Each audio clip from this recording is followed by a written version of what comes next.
지금 계속 매스컴에서 나오는 이야기가 예. 우리나라의 가계 대출, 가계 예, 부채가 예, 최상이다라면서 예, 그래서 예.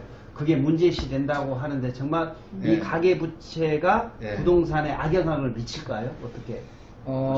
이제 가계부채가 이제 그 기준을 어디다가 둘 것이냐, 이게 그 기준을 두 개 둘 것이냐는 거죠. 기준을. 이제 가계부채가 심각하다 하시는 분들의 이제 그 논리는 뭐냐면은 우리나라 소득 수준에 비해서 가계부채가 많다라는 거예요. 소득 수준의 인상. 그런데 다른 측면에서 자산 수준에 비해서 자산이라는 기준으로 봐가지고 자산에 비해서 우리나라 부채는 세계에서 굉장히 낮은 수준에 있어요. 우리나라 자산 수준에 대해서. 네. 그러니까 소득 수준을 보면은 거예요. 그러니까 소득 수준을 보면은 뭐든지 우리나라가 문제가 심각해 보여요. 우리나라 소득 수준을 보면은. 소득이 낮다는 거예요. 소득이 낮다면 하는 겁니다. 그러니까 낮아서는 겁니다. 소득 수준을 기준으로 해서 보면은요, 우리나라의 자동차 값이 너무 비싼 거죠. 예. 보면 그래서 벤츠 같은 경우 보면은 뭐 벤츠는 이제 너무 비싼 차니까 웬만한 외제차 같은 경우는 1년치 연봉이 돼버렸잖아요. 더 되죠. 1년치. 외제차. 그렇죠. 외제차를 해야 되지. 외제차는 뭐 몇 년치 해야 되는 거고. 아이고님은 1년치고 우리는 2, 3년치. 뭐 일단 거기서 이제 그렇게 되는 건데, 외국 같은 경우 어떻게 되면 자동차 값이 우리보다 쌀 뿐더러 소득이 높잖아요. 그러니까 그렇게 따지면은 다 우리나라 거는 뭐든 다 문제가 되는 거예요. 우리나라 상대적으로 소득이 낮기 때문에 그런 거예요. 우리나라의 소득에서 우리나라 전체 이 자산이라 그럴까, 우리나라 전체 부라 그럴까, 부에서 기업에 쏠린 비중이 굉장히 크거든요. 개인한테는 상대적으로 적게 갑니다. 그래서 우리나라 전체 경제 위상이 이제 세계 11위의 경제 국가죠. 대국이잖아요. 네.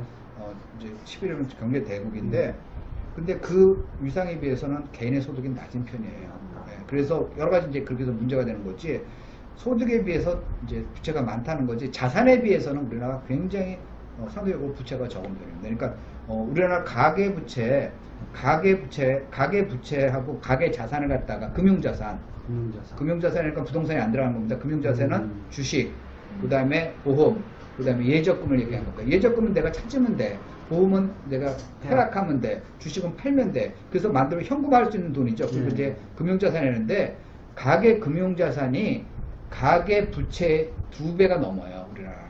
그러니까 우리나라가 이제 우리나라가 어떤 사람이 내가 부채가 1,000만 원이야. 그러면 내가 사실은 은행에 2천만 원 있는 거예요. 근데 2천만 원이 아니라 주식장에 만약에 2천만 원 있는 거예요. 그럼 내 이 사람 왜 빚을 안 갚고 왜 그래서 2천만 원 주식을 하냐? 투자수익이 훨씬 좋으니까. 그렇죠. 은행금리보다. 은행금리 훨씬 좋으니까 그냥 그걸 돌리는 거죠. 그래서 가계부채만 하나만 달랑 보면은 문제가 돼 보이지만은 전체 그 가계 금융자산하고 보면은 아직은 우리나라 튼튼한 나라다 할 수가 있습니다. 가계부채가 심각하지 정도는 아니다. 네, 심각한 수준은 아니다. 그거는 가계부채만 하는 거지, 가계 금융자산하고 같이 보라는 거죠. 가계 금융자산은 언제나 현금할 수 있는 돈인데, 근데 이제 문제는, 그러니까 이제 가계 전체는 그래서 문제가 없어요. 근데 그러면 진짜 문제가 없으니까 우리 친구 보면은 정말 힘들던데. 그런데 아까 얘기했는데 가계 금융자산을 가진 계층과 가계 부채를 가진 계층이 다를 수가 있다는 거죠. 그러니까 부의 양극화가 진행되고 있습니다 라고 표현하면 그건 맞습니다. 우리나라 보면은 잘 사는 사람 계속 잘 살고 못 사는 사람, 부의 양극화가 진행되고 있습니다. 맞는데 부자가 부채를 많이 가지고 있죠. 예, 근데 그걸 다 통째로 그냥 엎어가지고 가계가 문제입니다. 그건 아니에요. 그건 거짓말입니다. 가계가 문제가 있는 게 아니라 가계 중에서 일부 취약계층이 있다라고 얘기하면 그건 맞는 표현이고. 그리고 가계부채가 최상 높다는 것은 당연한 거 아닌가요? 왜냐하면 경제 규모나 그렇죠. 경제가 점점 커지는 거니까. 최고 높은 것은 항상 네, 커지는 게 그렇죠. 당연한 거죠, 역사상에. 그렇죠. 근데 최고 부채라고 매스컴에서 떠드는 게 나는 그 역사상 가장 부채가 적었을 때가 고조선 때잖아요. 그렇죠. 그러니까는 저는 앞뒤가 안 맞다. 그러니까 이게 경제가 커지는 거니까 그건 당연히. 규모에 따라서 네. 안정적인 수준이다. 다음 문제. 네, 다음은 문제. 다음 문제 다음 문제 내주세요. 다음 문제. 네. 미국의 금리가 인상해서 네. 우리나라 금리 상승으로 인한 리스크가 있을 것인가? 예. 항상 매스컴에서 계속 나오는 그렇죠, 이야기거든요. 그렇죠. 예. 근데 아직까지 잠잠하고 있는 미국에서 이제 상황인데. 네 번의 금리를 올렸죠. 2015년 12월에 한 번에 올렸고요. 2016년 12월에 한 번에 올렸고, 2017년 3월에 올렸고, 2017년 6월에 올랐습니다. 그래서 네 차례 금리를 올랐는데, 1차 금리하고 2차 금리는 부동산 시장에 영향을 줬어요. 하도 언론에서 난리를 쳤잖아요. 난리를 쳐가지고 뭐 이제 그거 하게 되면 제2의 IMF가 터진다는 둥, 무슨 한국에는 돈들이 다 빨려 나간다는 둥 막 그랬는데 지금은 3차, 4차에서는 전혀 이제 주택시장에 영향을 주지 않고 있습니다. 왜? 사람들이 뻥이라는 걸 벌써 알기 시작한 거죠. 그 증거가 뭐냐면은 2017년 들어와서, 그러니까 미국에서 금리 인상을 2016년 12월에 했죠. 그러니까 미국에서 두 번째 금리를 인상한 이후에 2017년에 들어와서 지금 현재 보면은 우리나라에 돈이, 외국인 돈들이 빠져나가거든요. 미국은 금리를 4차례 금리를 인상했는데 우리는 하나도 금리 인상 안 했으면 그동안에 네. 일부 언론의 그렇죠. 놀지는 뭐냐면 돈이 빠져나간다고. 빠져나간다고 리스크가 있다. 근데 빠져나가는 게 네. 아니라 지금 엄청나게 돈이 들어오고 있거든요. 오히려. 네, 엄청나게 들어오고 있고. 미국은 금리 오르고 우리나라는 안 그렇죠. 오르는데. 네, 돈이 앞으로 더 오르면은 돈이 들어오고 있는데, 자, 돈이 왜 들어올까요? 그 사람들 금리가 물론 빠져나가야 되는데 돈이 왜 들어올 거냐면은 돈의 속성을 알아야 되는 거예요. 돈의 속성. 그래서 돈의 속성이란 건 뭐냐면은, 자, 조지 소로스, 국제적인 투기꾼이라는 조지 소로스, 돈이 굉장히 부자죠. 자, 그 사람이 먹을 게 없어서 일을 할 걸까요? 그건 아니죠. 일을 안 하더라도 자자손손 일을 하나도 먹고 삽니다. 그렇죠. 자, 근데 그 사람이 일을 하는 건 뭐냐면은, 그 사람 입장에서 보면은, 예를 들어서 포브스 이제 선정을 해가지고 세계 100대 부자 이렇게 있다 발표했다면은, 예를 들어서 그 사람이 2015년도에 세계 부자 순위가 23위였어요. 예를 들어서. 그런데 2016년도에 이 사람이 48위로 밀려났어. 자, 그 사람은 48위에도 하여튼 세계 100대 안에 있는 만큼 자자손손 먹고 살아도 아무리 일해도 먹고 살아요. 23위에서 48위로 밀려났다고 그 사람이 뭐 밥을 하루에 한 끼 먹어야 되는 것도 아니에요. 근데 그 사람은 그걸 견딜 수가 없어요. 자기 자존심이 있잖아요. 그리고 부자들은 그런 자존감도 있고, 그 다음에 자기 성취 욕이 있기 때문에, 성취. 내가 도대체 1년 동안 뭘 한 거야? 다른 사람도 다 이렇게 했는데, 자세히 늘었는데, 나는 뭘 한 거야? 그런 거죠. 그러니까 그 사람이, 그래서 일을 하는 겁니다. 그래서, 근데 혼자 일하는 게 아니라, 그 사람 밑에 보면 하버드대학교 박사과정, 쫙 경제학 경공에서는 밑에 쫙 있어요. 이제 한 1년에 100만 달러씩 연봉을 주면서 쫙 있는 거예요. 그런 애들이 이제 하면서 이제 연구를 하는 거죠. 자, 이번 달에는 네덜란드에 돈을 빼가지고 이태리에 투자할까? 이태리에 돈을 투자해가지고, 그 다음에 스위스에 넣을까? 스위스 돈을 빼가지고 한국에 넣을까? 그렇다고 연구를 계속하는 거예요. 자, 그 사람들이 이제 우리가 이제 조지 소로스와 그 일당이라고 이제 빙의를 해봅시다. 그러면 어떤 나라에서 돈을 빼고 어떤 나라에 돈을 집어넣을까요? 잘 못 나가는 나라에서 앞으로 이렇게 보기에 미래가 잘 안 나가는, 못 나가는 나라에 대해 돈을 빼고 잘 나가는 나라에 돈을 들어갈 거잖아요. 그러니까 전 세계 230개 국가 중에서 절반의 국가는 돈이 빠지고 절반의 국가는 돈 나가는데, 그거는 단순히 115개 국가에서 돈이 빠진다는 게 아니라 금액별로 어떤 나라에서 50만 달러, 어떤 나라 50만 달러 빼가지고 어떤 나라 100만 달러죠. 그러니까 정확하게 해서 금액별로 보면은 어떤 나라에서 절반의 돈이 빠져나가면 그 돈은 어느 나라로 간다는 얘기예요. 그렇죠.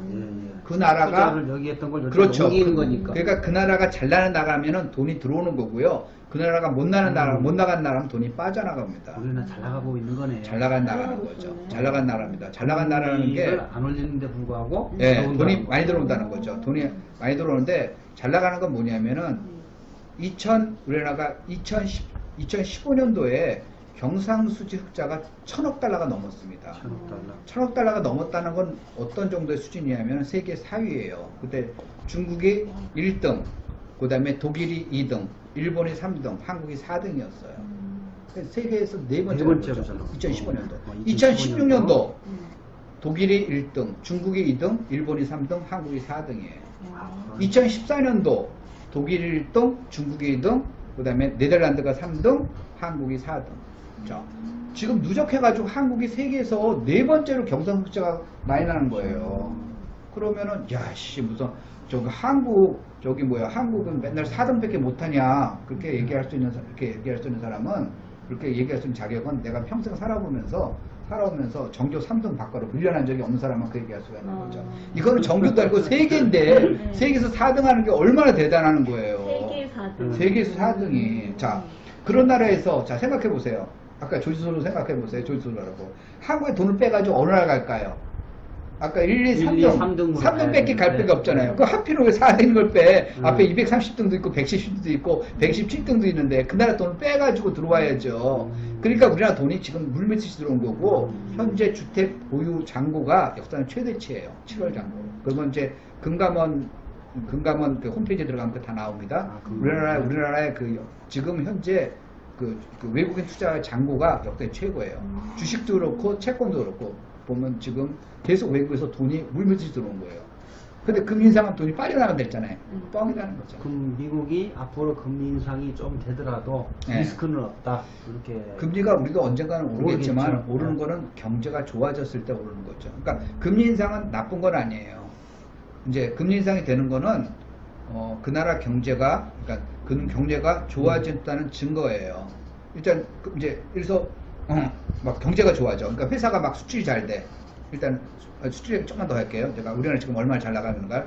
수출이 되고 있는데 우리가 그 동안에 이제 수출이 옛날부터 점점 이제 세계 경제 규모가 이제 줄어들어가지고 수출이 조금씩 줄어들었거든요. 줄어드는데 2016년 11월을 기점으로 해가지고 그러니까 10월까지 줄어들었어요. 그러니까 11월부터 수출이 다시 늘기 시작했어요. 수출이 늘기 시작해가지고 올해 들어와서 2017년에 들어와가지고는요 수출 증가율이 전년도에 비해서 2자릿수 수출 증가율을 하는 거고 2, 4분기만 이게 포커스를 맞춰주면 세계에서 수출 증가율이 1위인 나라예요. 대한민국에. 매스컴이 그런 이야기가 나오죠, 근데 언제 이제 매스컴은 약간 비관적인 걸 주로 좀 선호하죠. 계속 안 좋다, 안 좋다 네. 이런 것만 계속 나오고. 그건 이제 언론의 특성인데 네. 만약에 이제 그 지나가던 개가 사람을 물면은 기사에 안 나와요. 근데 사람이 지나가는 개를 물어. 그럼 기사에 나오는 거예요. 자극적인 소재가. 그 자극적인 소재가 나오는 거기 갑자기 때문에. 얘기하다 보니까 저는 애국심이 막 생겼어요. 우리나라 이렇게 잘 나갔다. 잘 나간다. 금리 상승으로 인한 리스크는 걱정할 필요는. 그러니까 너무 이제 비관론에 빠질 필요 없어요. 지금 보면은. 한국이 의외로 한 약한 시간이 나라가 남았어요, 아니에요. 한 시간. 네. 벌써. 그래서 아까 이제 금방 그래서 가요. 예. 수출이 잘 돼. 그럼 이제 회사에서 이제 보너스도 막 줄 거 아니에요, 사원들한테. 그렇죠, 예. 이제 수출업체에서 이제 막 잘 되면 보너스를 줘. 그럼 보너스를 주면은 이 친구들이 이제 돈에 여유가 있으니까 가서 이제 커피를 이제 사 먹는 거죠. 막 7,000원짜리, 8,000원짜리 커피를 막 사 먹어.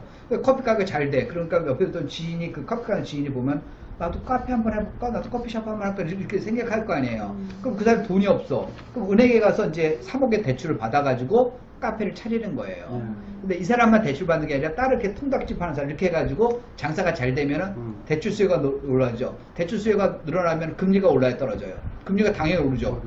그래서 금리가 올라가는 거예요. 경제가 좋아지면은 금리가 올라가는 거죠. 그러니까 금리가 올라간다는 건 나쁜 게 아니라 경기가 좋아진다는 증거예요. 근데 그게 아니라 인위적으로 가계부채 줄여야 돼. 무조건 인위로 올라. 그건 나쁜 거예요. 그건 나쁜 건데 나중에 경기가 앞으로 좋아질 겁니다. 좋아질 거고 지금 이제 바닥을 지났어요. 좋아질 건데 그러면 금리는 오를 거예요. 그렇지만 그거는 아까 얘기한 대로 악재가 아니라 호재인 거예요. 그래서 미국 같은 경우 아까 4차례 금리 인상을 했잖아요. 근데 미국의 종합주가 지수를 쓰는 다우 지수는요 역사상 최고치를 걷고 있어요. 금리 인상이 만약에 악재라고 하면 다우 지수가 폭락을 했어야지. 주가와 금리는 역상관관계인데요. 금리를 올릴 수 있다는 것은 그만큼 경제가 튼튼해졌다는 거죠. 튼튼해지고 자신이 있다는 그렇죠. 거죠. 금리를 네, 올려도 네. 경제가 경제에 버틸 수 있다는 문제가 거죠. 없다는 네, 네. 거니까. 근데 과거의 자료를 봐더라도 금리가 오르는 시절에 부동산도 같이 올라줬다는 네, 맞아요. 그런 자료가 있더라고요. 그러니까 금리가 올라서 부동산이 오르는 게 아니라 네. 경제가 좋아지니까 오르는 거예요. 그렇게 경제가 좋아지고. 네, 그러니까 그렇죠. 금리가 오르는데 네. 그러면 부동산이 폭락한다라고 이게 잘못 생각하는. 근데 그렇죠. 매스컴에서 또 그렇게 이야기를 해요. 네. 금리가 오르면은 앞으로 부동산 소유한 사람들은 큰일 난다. 빨리 팔아라 시너지를 계속 주니까. 일반 대중들은 네. 그런갑다 싶어가지고. 뉴스 나오면 되게 걱정부터 막 하시잖아요.